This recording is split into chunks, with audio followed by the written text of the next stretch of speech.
बोल बम जय शिव।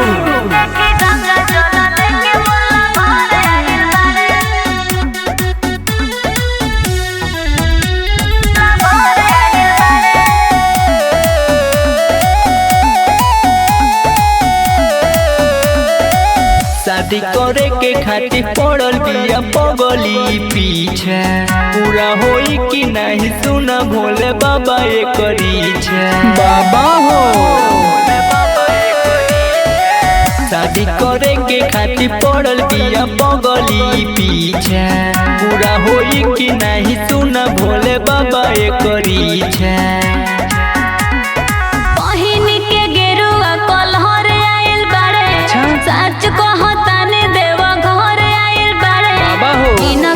शादी मोर करा दे भोला धाने देखी गंगा जल लेके मोरला घर आहिल बाड़े। इनके से शादी मोर करा दे भोला धाने देखी गंगा जल लेके मोरला घर आहिल बाड़े।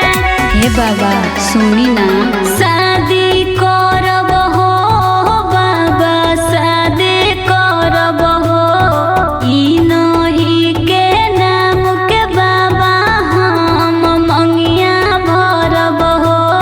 ए बाबा मनोकामना पूरा कर देना।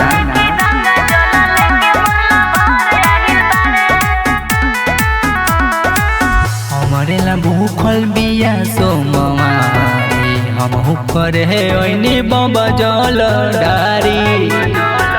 जोड़ी दी लगाई बाबा इनका के संग, सच कहो तनी बाबा बड़े पसंद। कन्हवा पलही के कवहर आइल बड़े, झोली के डगर लमहर आइल बड़े। इनके से शादी मोर करा दे भोला धाने देखी गंगा जल लेके मोरला घर आइल बड़े। इनके से शादी मोर करा दे भोला धाने देखी गंगा जल लेके मोरला घर आइल बड़े। जोड़ी लगा दी नहीं बाबा।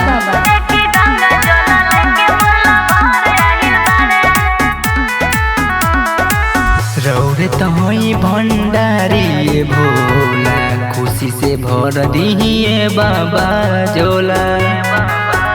जोड़ी नहीं लगी तो मर जाए कुमार, इच्छा पूरा कर दी बोले बाबा हमार। पगड़ी बांध के अपना शहर आइल बाड़े, लकी लखन रौरे तोहर आइल बाड़े। इनके से शादी मोर करा दे भोला धाने देखी गंगा जल लेके मोरला घर आइल बाड़े। इनके से शादी मोर करा दे भोला धाने देखी गंगा जल लेके मोरला घर आइल बाड़े।